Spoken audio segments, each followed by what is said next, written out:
जय हिंद। हम इस बात पर हमेशा फोकस करते हैं कि आपकी शांति सबसे बड़ी ताकत है। जो कुछ लोग होते हैं ना कि हम ये कर देंगे, हम वो कर देंगे, हम ऐसे करेंगे, हम ऐसे पढ़ते हैं, हम 18 घंटा पढ़ते थे, हम 25 घंटा पढ़ते थे। अरे मत कहिए, हम तो ऐसे पढ़ते थे कि हमको कुछ भूलवे नहीं करते थे, क्या होता है। तो बहुत तरह के लोग मिलेंगे दोस्त आपको। तो आपको लगेगा कि यार सबसे भोंद हम ही है का।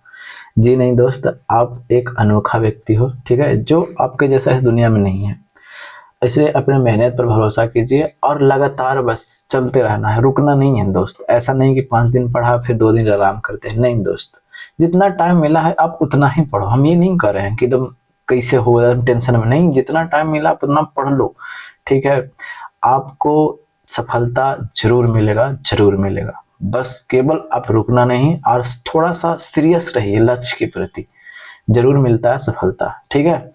और आंखों में आक्रामकता लक्ष्य के प्रति हमेशा दिखनी चाहिए, लोगों को नहीं, खुद को दिखनी चाहिए, ठीक है ना। कि हाँ आप उसके बिना बेचैन रहते हो, इस तरह कि हाँ अपने लक्ष्य के बिना जब तक प्राप्त नहीं होगा तब तक हम बेचैन रहते हैं उसके बिना। तो चलिए आगे बढ़ते हैं। तो आज का मोटिवेशनल कोट क्या है कि फोकस खुद पर करो जब तक लोग तुम पर फोकस ना करने लग जाए। जी बिल्कुल सही बात है। आगे देखिए क्या बोला गया है कि मानव शरीर में ऑक्सीजन की पूर्ति किसके माध्यम से होती है। काफी आसान सा क्वेश्चन है, तो आसान सा क्वेश्चन है तो क्या इसके बारे में तो सबसे जानते ही हैं। हमने कल के बारे में बताया था, काफी आसान सा क्वेश्चन है, बट हम इसके बारे में कुछ और बताना चाहते हैं। हमने ब्लड के बारे में बताया था। तो हाँ, ब्लड ब्लड में कई सारे चीज होते हैं, ठीक है। एक क्या होता है तो कहे कि एक होता है प्लाज्मा।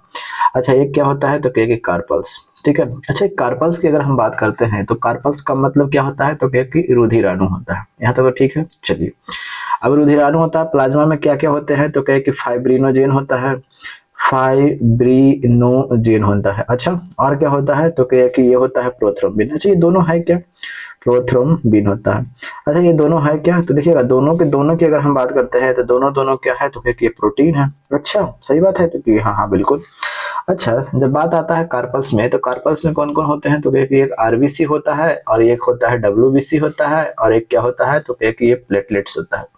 क्या होता है, प्लेटलेट्स होता है। कोई दिक्कत तो कहे कि नहीं भैया कोई दिक्कत नहीं है। अच्छा, जब बात आता है कि प्लाज्मा हमारे ब्लड में कितने परसेंट तक होते हैं, लगभग लगभग देखिएगा हमारे जो ब्लड में होते हैं ये लगभग लगभग 55 से लेकर के कितना परसेंट, 60% तक ये प्लाज्मा होता है, ठीक है।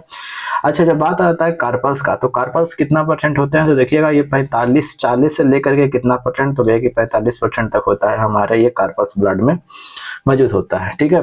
अच्छा, ये आरबीसी को बोला जाता है क्या तो कि एरिथ्रोसाइट बोला जाता है। क्या बोला जाता है, एरिथ्रोसाइट बोला जाता है, ठीक है। बात करते हैं डब्ल्यूबीसी को तो डब्ल्यूबीसी को क्या बोला जाता है तो कि ल्यूकोसाइट बोला जाता है, ठीक है। बात करते हैं प्लेटलेट्स को तो प्लेटलेट्स को क्या बोला जाता है तो प्लेटलेट्स को बोला जाता है थ्रोम्बोसाइट। क्या बोला जाता है तो कि थ्रोम्बोसाइट बोला जाता है। कोई दिक्कत तो नहीं। अच्छा, जब बात आ गया है आरबीसी तो क्या आरबीसी में केंद्रक होते हैं तो देखिएगा भैया इसमें केंद्रक नहीं होते हैं।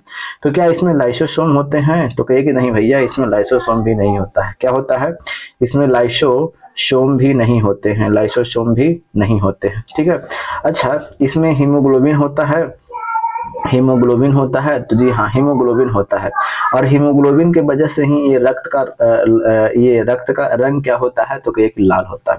और जब आ गया है किसका तो आप कहिए कि ल्यूकोसाइट के बारे में आ गया है तो ल्यूकोसाइट के बारे में देख लीजिए, क्या इसमें केंद्रक होते हैं तो देखिएगा भैया इसमें केंद्रक क्या होते हैं, होते हैं।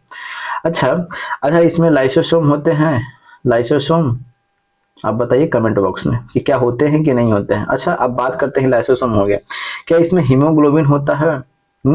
हीमोग्लोबिन तो देखिएगा हीमोग्लोबिन इसमें क्या होता है तो कि नहीं होता है, ठीक है। अब इसमें क्या होता है, हीमोग्लोबिन होता है। और जब हीमोग्लोबिन नहीं होगा तो इसलिए इसका खून का रंग लाल होगा तो कि नहीं नहीं होगा, ठीक है। और ये थ्रोम्बोसाइट जो आपको ब्लड को क्लॉट करने में मदद करता है, ठीक है। यहाँ तो ठीक था।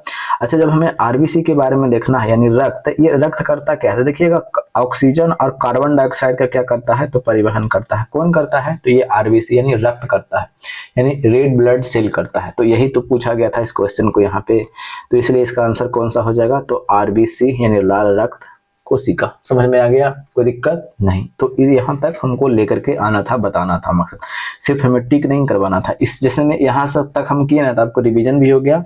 और इस तरीके से जब करें तो वहां पे आपको एक दिमाग में ना एक फिगर जैसा आपको लगेगा कि अच्छा इसका संबंधित ऐसे ऐसे ऐसे ऐसे, केवल रटिएगा तब दिक्कत होगा।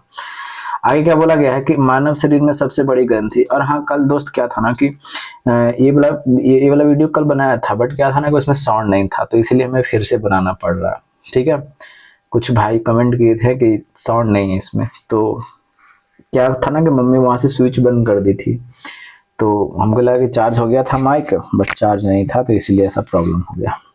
कोई बात नहीं, फिर से हम बना दिया वीडियो। मानव शरीर में सबसे बड़ी ग्रंथि, देखिएगा ग्रंथि, कई बच्चे को ग्रंथि समझ में नहीं आता है, तो ग्रंथि के बारे में हम थोड़ा बता देते हैं। अच्छा, ग्रंथि, ग्रंथि की अगर बात कर देते हैं तो जैसे जो गोल गोल जैसे संरचना होता है ना, उसकी हम बात कर रहे हैं। ग्रंथि के बारे में हम बताते हैं कि ग्रंथि होता क्या है। देखिएगा मेन ग्रंथि के बारे में हमको समझना क्या है। देखिए ग्रंथि जो होता है ना, हमारे शरीर में पाए जाते हैं, तो एक यहाँ पाए जाते हैं। तो ग्रंथि में इमाइलेज होता है, यहाँ पे लिख देते हैं, 1 मिनट रुक जाइए, इसको मिटा मिटा देते हैं। इमाइलेज नहीं, एंजाइम। क्या होता है तो कि एंजाइम होता है, और एक ठो क्या होता है तो कि हार्मोन होता है। ठीक है। अच्छा, आपके दिमाग में उठेगा कि ग्रंथि कितने तरह के होते हैं, तो देखिएगा ग्रंथि 2 तरह के होते हैं। एक होता है बाह्य बाह्य ग्रंथि, बाह्य स्रावी ग्रंथि, स्रावी ग्रंथि। अच्छा, और एक होता है अंतःस्रावी ग्रंथि। एक क्या होता है तो अंतःस्रावी ग्रंथि। कोई दिक्कत तो नहीं। अब आपके दिमाग में उठेगा कि अच्छा, ये ग्रंथि से 2 चीज निकलता है, क्या क्या निकलता है, तो एक निकलता है एंजाइम और निकलता है हार्मोन। तो बाह्य स्रावी ग्रंथि से क्या निकलेगा, तो बाह्य स्रावी ग्रंथि से क्या निकलता है तो कि ये एंजाइम निकलता है। क्या निकलता है भैया तो कि एंजाइम। तो अंतःस्रावी ग्रंथि से क्या निकलता है तो कहिए कि ये अंतःस्रावी ग्रंथि से आपको क्या निकलता है तो कहिए कि ये हार्मोन निकलता है। कोई दिक्कत तो कहिए कि नहीं भैया कोई दिक्कत नहीं। देखिएगा कोई बच्चे कंफ्यूज करते हैं कि बाह्य स्रावी ग्रंथि में एंजाइम हार्मोन, अभी तो यहाँ पे याद रहता है बट एग्जाम में कंफ्यूज कर जाते हैं। तो बाह्य जाना है, तो जैसे में कोई जो बार बार बोल रहा है कि हम बाहर जाएंगे तो बाहर जाएंगे तो अब बोल देते कि अरे जाए ना, अरे जाए में, हम एक भाषा है मगही की बात करें, अरे जाए में, समझ रहे ना। तो इस तरीके से आपको याद रहेगा। ठीक है, बट किसी को ऐसे ही याद रहता है तो कोई बात नहीं है। तो एंजाइम समझ में आ गया कि बाहरी स्रावी ग्रंथि से निकलती है। तो क्या बाहरी स्रावी ग्रंथि में नलिका होता है तो कहे कि हाँ बिल्कुल नलिका होता है। फिर उसके बाद में क्या क्या, यह खून से मिलता है यानी ब्लड से मिल जाता है तो कहे कि नहीं, ब्लड से नहीं मिलता है, कोई दिक्कत। अच्छा, इसके एग्जाम्पल की अगर हम बात कर देते हैं तो आगे अगर बात कर देते हैं, जैसे में अगर श्वेत ग्रंथि की अगर बात कर देते हैं, श्वेत ग्रंथि आप देख लेते हैं। फिर उसके में या बाद में यकृत जो है, ये सबसे बड़ा ग्रंथि है। ये क्या है तो ये बाहरी स्रावित का सबसे बड़ा ग्रंथि है, सबसे क्या है, ये लार्जेस्ट ग्रंथि है यकृत। अच्छा, फिर उसके बाद में जो पसीना जो निकलता है, फिर सीबम ग्लैंड है, ये सभी के सभी की अगर हम बात कर देते हैं, सीबम जो निकलता है आपका, फिर उसके बाद में पसीना इससे तो निकल रहा है, या और भी आदि चीज जो है, ये सभी के सभी बाह्य स्रावी ग्रंथि है। ठीक है, जैसे में कान में आपको देखे होंगे कि जो कचड़ा वगैरह निकलता है, वो सब ग्रंथि की तरह ही, ग्रंथि के से सहारे ही क्या होता है, यानी बाहर वो निकलता है। समझ में आ गया। चलिए, अगर हम बात कर देते हैं ये अंतःस्रावी ग्रंथि से, तो अंतःस्रावी ग्रंथि से क्या निकलता है तो कि हार्मोन निकलता है। ठीक है, और जब हार्मोन निकलता है तो अंतःस्रावी ग्रंथि का एग्जाम्पल बहुत सारे हैं, बताते हैं। देखिए, हार्मोन निकलता है तो क्या इसमें नलिका होगा तो क्या कि देखिए भैया इसमें नलिका नहीं होगा। तो क्या खून से मिल जाएगा तो हाँ, ये वाला जो है ना, ये खून से क्या हो जाएगा, मिल जाएगा, बट ये खून से नहीं मिलेगा। एग्जाम्पल की अगर हम बात कर देते हैं तो एग्जाम्पल में क्या होगा, जैसे में अब पीयूष ग्रंथि की अगर बात कर देते हैं तो ये अंतःस्रावी ग्रंथि है। थाइमस ग्लैंड की अगर बात कर देते हैं, थाइमस ग्लैंड की अगर हम बात कर देते हैं, ग्लैंड, थाइमस ग्लैंड की अगर हम बात कर देते हैं, थाइमस ग्लैंड। फिर उसके बाद में एक ठो और क्या होता है, ये बहुत सारे हैं, ऐसा नहीं है कि थायराइड स्टिमुलेटिंग हार्मोन की अगर बात कर देते हैं, थायराइड स्टिमुलेटिंग हार्मोन की अगर हम बात कर देते हैं, फिर उसके बाद में पीनियल ग्लैंड की अगर बात कर देते हैं, पीनियल ग्लैंड की अगर बात कर देते हैं, और भी है, ऐसा नहीं है कि एड्रिनल ग्लैंड की अगर बात कर देते हैं, ठीक है, आदि लिख देते हैं। चलिए, बहुत सारे चीज है, जितना सोचेंगे उतना और भी आएगा, बट समझाना हमको मेन मकसद था। समझ गए ना कि क्या क्या होता है बाह्य स्रावी ग्रंथि, अंतःस्रावी ग्रंथि। ठीक है, अब यकृत जो है बाह्य स्रावी ग्रंथि है, और जब यकृत के बारे में हमें पढ़ना है तो अभी यकृत के बारे में तो हमने क्या देखा कि सबसे बाह्य स्रावी ग्रंथि है। तो क्या केवल इतना टिक लगा करके आगे बढ़ जाएंगे, आपका तो आंसर तो मिल गया कि लीवर, यानी उसी को बोलते हैं यकृत, लीवर को ही हिंदी में बोला जाता है यकृत। ठीक है। अच्छा, तो क्या हम यकृत के बारे में थोड़ा पढ़ ले, क्योंकि देखिए आंसर तो हमें मिल गया है, बिल्कुल मिल गया है, बट देखिएगा जितना ज्यादा आपको रिवीजन होगा ना दोस्त, उतना ज्यादा आपको फायदा होगा। तो थोड़ा सा हम क्या करते हैं ना कि अभी हम यकृत के बारे में यानी लीवर के बारे में हम देख लेते हैं, ठीक है। अंग्रेजी में इसके लीवर बोलते हैं, हिंदी में इसे क्या बोलते हैं, यकृत बोलते हैं, ठीक है। देखिएगा अगर बात कर देते हैं तो ये क्या होता है, हेपेरिन, हेपेरिन और फाइब्रिनोजेन का क्या करता है, निर्माण करता है। फाइब्रिनोजेन का क्या करता है, तो क्या कि निर्माण करता है। कोई दिक्कत, तो कहे कि नहीं भैया कोई दिक्कत नहीं है। कौन, तो लीवर। अगर बात करते हैं ये ग्लूकोज को, किसको, ग्लूकोज को किस में बदलता है, ग्लाइकोजेन में बदलता है, ग्लाइकोजेन में बदलता है। किस में बदलता है, तो कहे कि ग्लूकोज को ग्लाइकोजेन में बदलता है। कोई दिक्कत, तो कहे कि नहीं कोई दिक्कत नहीं है, अच्छी बात है। अगर बात कर देते हैं सर्वाधिक वसा की, अगर हम बात कर देते हैं सर्वाधिक वसा, तो सर्वाधिक वसा इसी में होता है। जो सर्वाधिक वसा की बात कर देते हैं तो किस में होता है, तो यकृत में होता है, ठीक है। किस में होता है, तो यकृत में होता है। कोई दिक्कत। अच्छा, जो वसा सॉरी जो विटामिन, जो देखिएगा विटामिन कितने तरह के होते हैं, दो तरह के। एक होता है कि जल में घुलने वाला और एक होता है वसा में घुलने वाला। तो जो जल में घुलने वाला होता है बी और सी है, और बाकी सब जितने जो है, तो ये वसा में घुलने वाला विटामिन की अगर बात कर देते हैं तो वसा में घुलने वाला विटामिन, घुलने वाला विटामिन, घुलने वाला विटामिन, घुलने वाला विटामिन क्या होता है, ए हो जाएगा, डी हो जाएगा, ई हो जाएगा, के हो जाएगा, ये सभी इसमें क्या होते हैं, तो के संचित होते हैं। कोई दिक्कत, तो नहीं कोई दिक्कत नहीं। लीवर यानी यकृत जो न है, ये रीजनरेशन, ये रीजनरेशन क्या करता है, इसका रीजनरेशन सर्वाधिक होता है, ठीक है। लीवर का रीजनरेशन सर्वाधिक होता है, ठीक है। अगर बात करते हैं कि इसमें एक एल्बुमिन पाया जाता है, क्या पाया जाता है, एल्बुमिन। ये एल्बुमिन से क्या करता है कि जैसे में हमने कुछ खाया वगैरह, तो वो रक्त को, जो खाद्य पदार्थ से उससे जो आपको मटेरियल जो निकला, उसको रक्त में प्रवाहित करने का काम कौन करता है, ये एल्बुमिन करता है, ठीक है। यानी खाद्य पदार्थ से जो हमें चीज मटेरियल प्राप्त हुआ है वो सभी को सभी रक्त में देता कौन है, ये एल्बुमिन देता है, ठीक है। यहाँ तक तो कोई दिक्कत, तो कहे कि नहीं कोई दिक्कत नहीं है, समझ में भी अच्छे तरीके से आ रहा है। अच्छा, अगर हम बात कर लेते हैं ये लीवर की, तो लीवर में एक होता है बिलीवर्डिन, बिलीवर्डिन, ये बिलीवर्डिन होता है, और एक होता है क्या, बिलीरुबिन। इस दोनों को समझना है, बिलीरुबिन। देखिएगा बिलीवर्डिन और बिलीरुबिन में कंफ्यूजन नहीं करना। बिलीवर्डिन की अगर बात कर देते हैं तो ये पित्त को क्या कर देता है, तो पित्त को हरा रंग प्रदान करता है। क्या करता है, तो हरा रंग प्रदान करता है। कोई दिक्कत, तो कहे कि नहीं। लेकिन बिलीरुबिन की अगर अधिकता हो जाती है तो इससे क्या रोग होता है, तो कहे कि पीलिया। कौन सा रोग, तो कहे कि पीलिया रोग, जिसको आप जॉन्डिस बोलते हैं, ये होता है। समझ में आ गया, किसकी अधिकता से, तो कहे कि बिलीरुबिन की अधिकता से। अब बिलीवर्डिन जो होता है वो पित्त को क्या कर देता है, हरा कर देता है। अच्छा, जैसे में कोई व्यक्ति अगर, जैसे में सुनते होंगे ना कि कोई व्यक्ति जहर खा ले या कुछ खा लेता है, तो जो लीवर में जो होता ना है, ये कुफर सेल पाया जाता है। क्या पाया जाता है, कुफर सेल। अब ये कुफर सेल जो है ना, वो जो जो व्यक्ति जहर वगैरह पिया है, ये कुफर सेल इसको उसको उस जहर को सबसे पहले मारने का काम करता है, यानी हटाने का काम करता है कि भाई पहले तो हमको हमको तो पहले तुमको हमसे फरियाना पड़ेगा। अब कोई व्यक्ति है जो एकदम नरेटिए तक ले दवा लिया है, एकदम ढेर एक आध बाल्टी जहरे पी लिया है, तो ये बेचारा कुफर सेल क्या हो जाएगा, मर जाएगा कि यार भैया तुम लोग तो बहुत ज्यादा हो, हम कितना आदमी से लड़े, खुद ही मर जाएगा। और गेट खोला कि जाओ भाई जाओ, सबके मारिए। तो समझ रहे हैं ना। तो यानी अगर कोई व्यक्ति जहर वगैरह पीता है तो सबसे पहले किसकी जांच होती है, लीवर की जांच होती है, ठीक है। या कुछ भी किया है तो लीवर के जांच से उसको पता चल जाता है। समझ में आ गया। अच्छा, इसमें अगर बात करते हैं तो पीत में जो कौन कौन सा तत्व पाया जाता है, उस तत्व की अगर हम बात कर देते हैं तो देखिएगा कॉपर पाया जाता है, आयरन पाया जाता है, और क्या पाया जाता है, तो पोटेशियम पाया जाता है। तो ये आपको काफी ज्यादा पूछा जाता है ये सब तरह के क्वेश्चन, ठीक है। इतना हमें बताना मकसद क्यों है, हमें तो क्वेश्चन का जवाब तो मिल गया।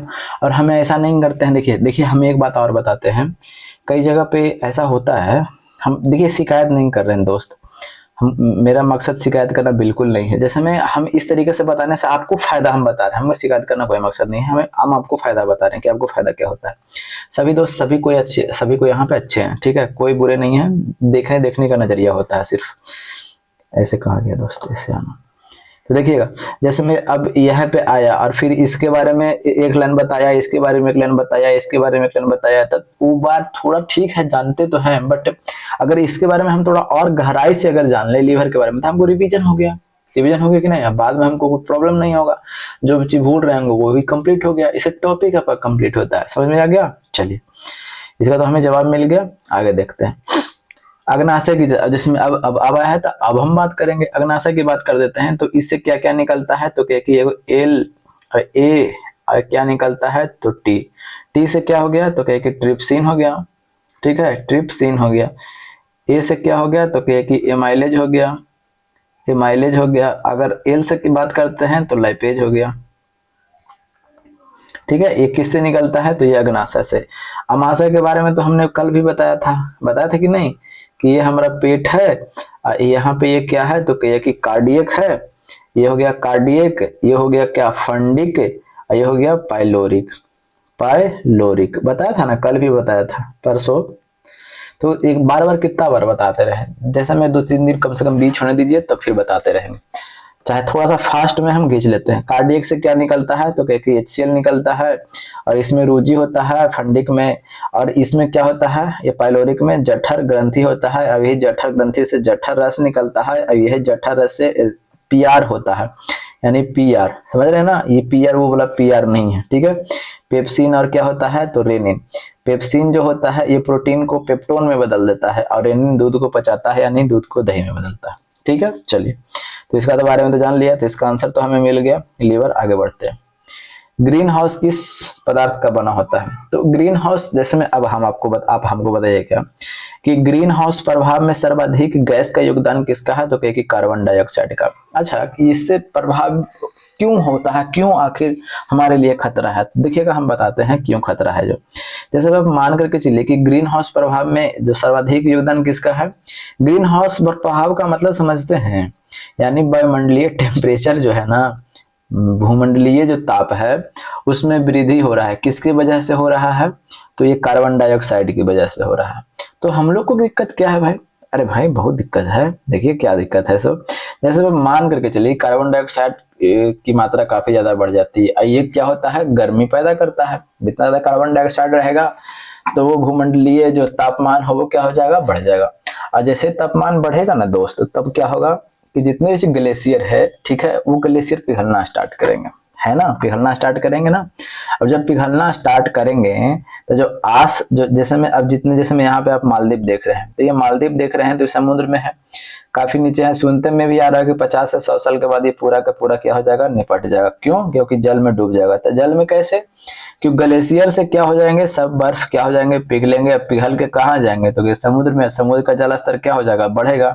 तो जो तट के किनारे बसा हुआ शहर है वो सभी के सभी क्या हो जाएगा, यानी समुद्री तट के किनारे जो भी बसा हुआ शहर है, यहाँ पे चाइना का कुछ हिस्सा देख रहे हैं, सुनने में कि मुंबई का कुछ हिस्सा डूब गया है, तो इसी तरीके से क्या हो जाएगा, हमारा जो स्थल है वो कम हो जाएगा रहने के लिए। समझ में आया? तो इसीलिए हम लोग के लिए घातक है, ठीक है। तो ये किससे पूछा गया है, किस किस पदार्थ का बना होता है, तो देखिएगा क्या कहता है कि जैसे मैं अपने कोई पौधा वगैरह रोपा है तो इसको चारों तरफ कांच से घेर देता है या कोई पन्नी से घेर देता है, ठीक है। तो यहाँ पे देखते हैं लकड़ी तो होगा नहीं, ईंट सीमेंट तो होगा नहीं, कांच है, ऑप्शन नंबर 3। आगे बढ़ते हैं, क्या बोला गया है कि शरीर के किस भाग में पित्त का निर्माण होता है, तो जी हाँ अभी बताते हैं। तो यहीं पे लिख लीजिए कि पित्त का निर्माण कहाँ गया, लीवर कहाँ चल रहे थे, लीवर इधर चल रहे थे ना, कहाँ चल रहे थे लीवर, हाँ। अगर हम बात कर देते हैं कि पित्त का निर्माण कहाँ होता है, तो देखिएगा पित्त का निर्माण की अगर हम बात कर देते हैं, यहाँ पे लिख देते हैं पित्त का निर्माण कहाँ होता है, तो देखिएगा पित्त का निर्माण आपको कहाँ होगा, तो यही यकृत में होगा। अगर बात कर देते हैं संचय कहाँ होगा, ठीक है, संचय यानी स्टोर की बात कर देते हैं, तो ये स्टोर कहाँ होगा, तो ये पित्ताशय में होगा। कहाँ पे होगा भैया, अच्छा से लिखते हैं, कहाँ पे होगा, तो ये पित्ताशय में होगा, पित्ताशय में होगा। कोई दिक्कत, तो कहिए कि नहीं कोई दिक्कत नहीं है, तो इसको स्क्रीनशॉट ले लीजिए। तो यही क्वेश्चन पूछा गया है कि शरीर के किस भाग में पित्त का निर्माण होता है, तो कहाँ पे, यकृत में। आगे बढ़ते हैं अगले पर, मियादी बुखार की अगर हम बात कर देते हैं, शरीर का कौन सा अंग प्रभावित होता है, देखिएगा मियादी बुखार किसे बोलते हैं, तो क्या कि टाइफाइड को बोलते हैं, टाइफाइड को। ये होता किससे है, तो होता कि अगर हम बात कर देते हैं तो साइमोलेना टाइफी, साइमोलेना टाइफी के द्वारा ये होता है। इसकी जांच की अगर हम बात कर देते हैं तो इसकी जांच के लिए कौन सा टेस्ट किया जाता है, तो कहिए कि ये बीडल टेस्ट किया जाता है। और इससे प्रभावित क्या होता है, तो कहिए कि प्रभावित की अगर हम बात कर देते हैं तो इससे प्रभावित क्या होता है, तो कहिए कि आंत, जिसको आप अंग्रेजी में इंटेस्टाइन बोलते हैं।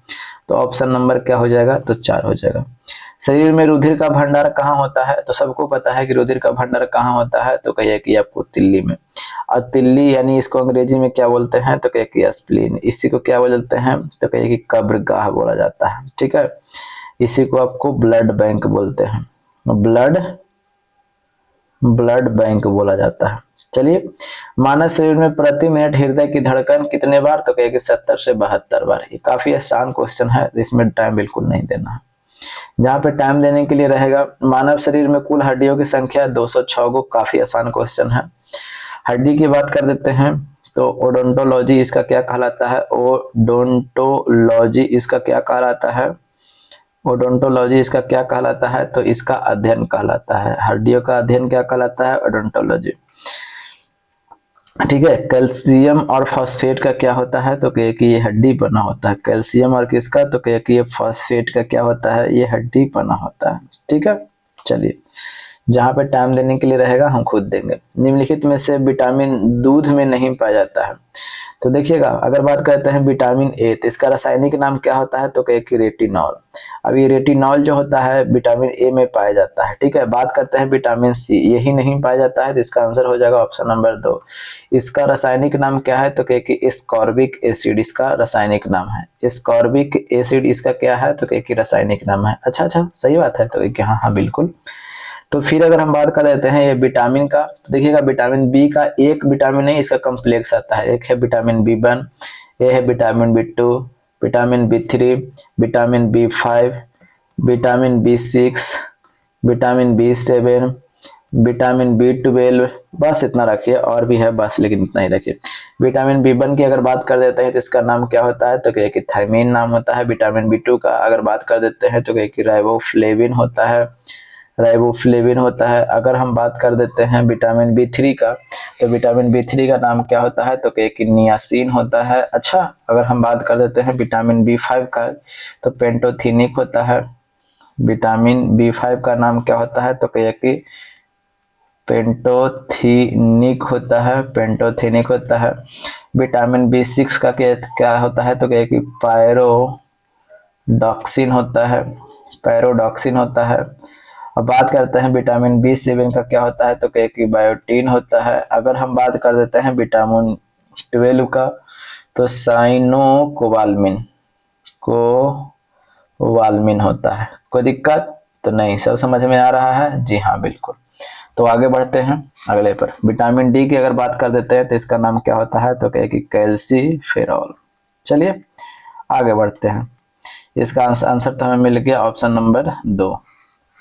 आगे क्या बोला गया है, मानव शरीर में कितने क्रोमोसोम होते हैं, तो कितने क्रोमोसोम होते हैं, 46। तो कल हमने बताया था, कल हमने क्या बताया था, तो कल हमने बताया था कि क्रोमोसोम में अनियमितता होता है तो उसको क्या बोलते हैं, तो क्या कि सिंड्रोम बोलते हैं। और सिंड्रोम के बारे में कल हमने बहुत पार्सन के बारे की बात करते हैं तो बहुत अच्छे तरीके से बताया था।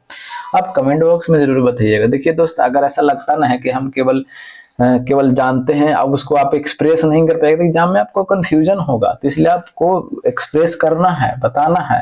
जैसे में हमने बताया था क्या, तो एक टर्नर सिंड्रोम बताया था, फिर उसके बाद में क्लिनेफिल्टर सिंड्रोम बताया था, फिर उसके बाद में डाउन सिंड्रोम बताया था, फिर उसके बाद में आपको पटाव सिंड्रोम बताया था। तो कम से कम इतना के बारे में तो आप बताइए, समझ में आया ना। चलिए, हमने बताया था। चलिए आगे बढ़ते हैं, अगले पर चलते हैं।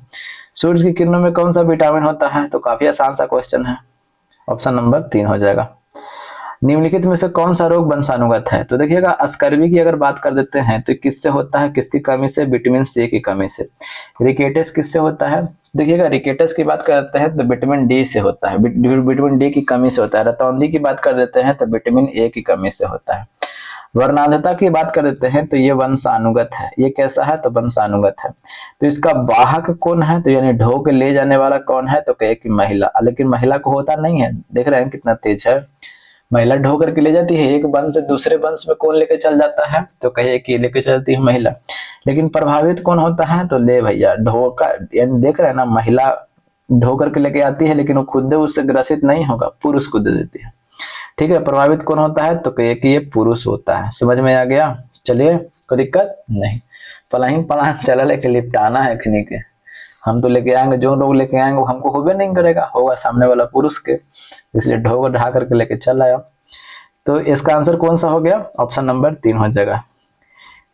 जेनर ने किस रोग का टीका का सर्वप्रथम बनाया था? तो ये तो काफी आसान सा क्वेश्चन है, चेचक का तो काफी आसान सा क्वेश्चन है। चेचक किससे होता है, से बताइएगा। ठीक है, अगर हम बात कर देते हैं, ये हल्दी पौधे किस भाग से प्राप्त की जाती है? देखिएगा, जिसमें ये थूट जो ऐसे निकला रहता है ना, है यानी ऐसे ऐसे जो निकला रहता है ना, वो सभी के सभी, यानी जिसमें नोड अगर आपको दिखाई पड़ गया ना, नोड, ठीक है, नोड इंटरनोड की अगर हम बात कर देते हैं, तो जो आपको जिसमें दिखाई पड़ेगा ना, तो वो जो होता है वो क्या होता है, तो वो होता है तना होता है। ठीक है, जैसे में आप हल्दी वगैरह देखे होंगे, तो उसमें भुट्ठी ठूठी जैसा आपको निकला हुआ, जैसे में कैसे हम बताएं, ऐसे देखा, अब ऐसे करके ऐसे एकदम बड़का वो घाव निकलल है, ऐसे फिर ऐसे ऐसे होल है, ऐसे इस तरीके से होता है, आपको हल्दी होता है। फिर अदरक वगैरह आप देखते हैं, तो जो बस इसी तरीके से होता है। तो वो क्या है, जड़ा नहीं है, जड़ ऐसे एकदम हचाक सुना नीचे चल जाएगा, ठीक है ना, एकदम एक के तुर नीचे चल जाएगा, एकदम सीधा। लेकिन ये जो अब हम बता रहे हैं कैसा, तना, तो तना नीचे नहीं जाएगा, इस तरीके से ऐसे होगा, ठीक ना? समझ में आ रहा है ना? तो देखिए, आगे बढ़ते हैं, समझ में आ गया। तो अब हमें क्वेश्चन पे चढ़ना है कि हल्दी पौधे के किस भाग से प्राप्त की जाती है। तो अभी तो हमने देखा कि तो हल्दी आपने देखा होगा, तो क्या उसमें रहेगा, तना रहेगा। जड़ तो खत्म, ऑप्शन नंबर क्या हो जाएगा, तो 2 हो जाएगा। ठीक है, हल्दी में पाया क्या जाता है, तो देखिएगा, हल्दी में कुरकुमीन पाया जाता है, कुरकुमीन पाया जाता है। ठीक है, और हल्दी का सेवन करने से, ज्यादा मात्रा में थोड़ा सेवन करने से कैंसर होने की संभावना कम होती है। ठीक है, चलिए आगे बढ़ते हैं। एड्स की बात किया जाता है, तो एड्स रोग किसके द्वारा फैलता है, तो किसके द्वारा फैलता है एड्स रोग, वायरस के द्वारा फैलता है। तब आपके दिमाग में घूमेगा कि अच्छा 1 मिनट, वायरस के द्वारा और भी कोई फैलता है क्या? तो कहिए कि हाँ हाँ बिल्कुल फैलता है। तो देखिए बताते हैं, यहाँ तो स्क्रीनशॉट ले लिया होगा, अब थोड़ा मिटा देते हैं ताकि हम अच्छे तरीके से लिख सके। ठीक है, और देखिए दोस्त, जिनको थोड़ा समझ में आता होगा, लगता होगा कि हाँ सामने से मेहनत किया जा रहा है, तो थोड़ा सा बताइएगा जरूर। ठीक है, इच्छा करेगा तब, ना करेगा तो कोई बात नहीं है। देखिएगा, अगर हम बात कर देते हैं वायरस की,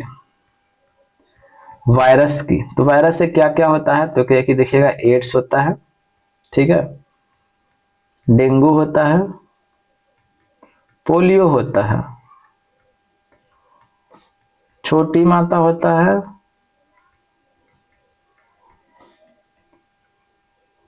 गलसुआ होता है,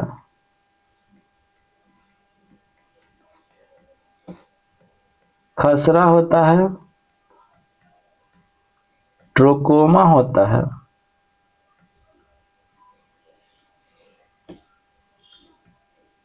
हेपेटाइटिस होता है,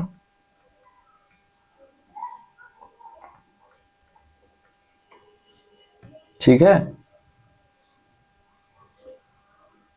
एक ठो हार्पिज होता है, और एक ठो रेबीज होता है। ये सभी के सभी की अगर हम बात कर देते हैं, तो ये सभी के सभी क्या है, ये वायरस से होने वाले आपके रोग हैं। ये क्या है, तो क्या कि वायरस से होने वाले रोग हैं।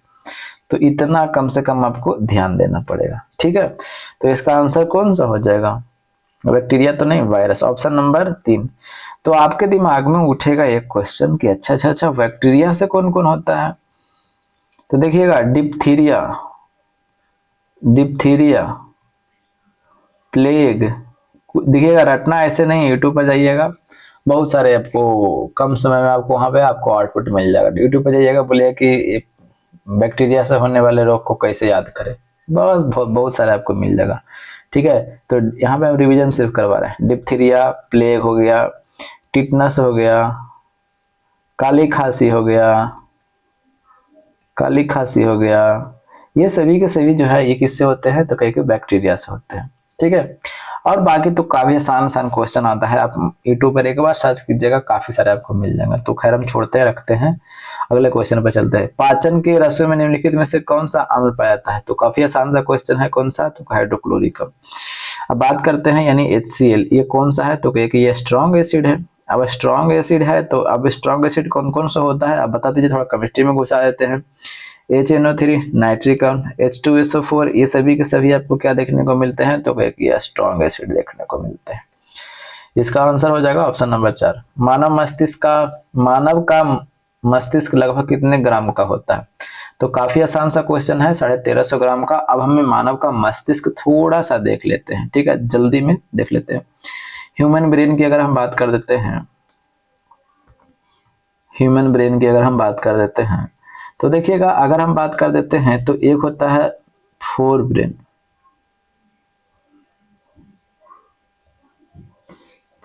ठीक है, एक होता है मिड ब्रेन, एक होता है हिंड ब्रेन। अग्र मस्तिष्क, अग्र मस्तिष्क, मध्य मस्तिष्क और एक होता है क्या? तो क्या कि पश्च मस्तिष्क। पश्च मस्तिष्क कोई दिक्कत? तो क्या कि नहीं भैया कोई दिक्कत नहीं है। अच्छा, अग्र मस्तिष्क में कौन कौन होता है? तो देखिएगा, अग्र मस्तिष्क की अगर हम बात कर देते हैं तो इसमें होता है सेरिब्रम और एक होता है क्या? तो क्या कि थैलेमस। अच्छा, एक क्या होता है? तो क्या कि हाइपोथैलेमस, हाइपोथैलेमस, हाइपोथैलेमस। कोई दिक्कत है? तो कहे कि नहीं भैया कोई दिक्कत नहीं। सेरिब्रम की अगर बात कर देते हैं तो आपको जो चिंतन वगैरह, जो आपको बुद्धि वगैरह की बात करते हैं, ये सभी इस पर डिसाइड करता है। ये 2/3 भाग ये होता है सेरिब्रम। थैलेमस की अगर हम बात कर देते हैं तो ये बाहरी टेम्परेचर को बताता है। बाहरी किसको? तो टेम्परेचर को। थैलेमस प्रेम मोहब्बत इश्क की बातें, ये सभी के सभी घृणा सब कौन बताता है? भूख प्यास ये सब कौन बताता है? ये सभी के सभी हाइपोथैलेमस। यानी कहने का मतलब ये आंतरिक टेम्परेचर को बताता है, ठीक है। अच्छा, अब एक आ जाता है कौन? मध्य मस्तिष्क। तो मध्य मस्तिष्क की अगर हम बात कर देते हैं तो मध्य मस्तिष्क में कौन कौन आ जाता है? होता है कार्पोरा और एक क्या होता है? तो क्या कि पेंडिकल, पेंडिकल। अच्छा, ये कार्पोरा और पेंडिकल की अगर हम बात कर देते हैं तो कार्पोरा क्या होता है? देखने तथा सुनने में मदद करता है। देखने तथा किसमें? तो कहेगा कि सुनने में मदद करता है। पेंडिकल की बात कर देते हैं तो देखिएगा, ये पेंडिकल क्या करता है? कार्पोरा अगर पेंडिकल हो गया। अब पश्च मस्तिष्क में क्या हो जाएगा? तो एक हो सेरिबेलम। तो यहाँ पे लिख लेते हैं पहले, पश्च मस्तिष्क में कौन कौन हो जाएगा? तो सेरिबेलम और एक ठो क्या हो जाएगा? Medulla oblongata, medulla oblongata, oblongata, ठीक है। चलिए अब हम सबको बताएंगे। हमें बताना क्या है? पेंडिकल की बात कर देते हैं तो ये स्पाइनल कोड को किसके जो साथ जोड़ता है? तो कहे कि हिंड ब्रेन के साथ में जोड़ देता है। हिंड ब्रेन यानी पश्च मस्तिष्क के साथ में क्या कर देता है? तो कहे कि ये जोड़ता है। कोई दिक्कत तो नहीं। सेरिबेलम की अगर बात कर देते हैं तो ये संतुलन बनाने में सहायक करता है, संतुलन बनाने में, ठीक है। मेडुला ऑब्लांगाटा जैसे में श्वसन नियंत्रण, पाचन नियंत्रण, श्वसन नियंत्रण, पाचन नियंत्रण, ये सभी के सभी आदि के बारे में नियंत्रण कौन करता है? ये मेडुला ऑब्लांगाटा। तो यहीं तक था दोस्त, इसको स्क्रीनशॉट ले लीजिए, ले लिया होगा आपने। और सेशन कैसा लगता होगा भाई जरूर बताइएगा। थोड़ा सा मेहनत लगता है दोस्त, लगता होगा तो आपको बताना है नहीं बताना वो आप डिसाइड कीजिएगा, ठीक है। बाकी मिलते हैं अगले वीडियो में। और बस पूरी आक्रामकता के साथ पढ़ते रहिए। कोई हम यहाँ पे हमदर्दी दिखाने की जरूरत नहीं है, ठीक है। वरना दिखा रहे हैं तो दिखाते रहिए, फिर क्या हो जाएगा वो खुद समझ में आ जाएगा कि हम गलत थे या सही थे, ठीक है। जय हिंद, जय भारत, वंदे मातरम, इनकलाब जिंदाबाद।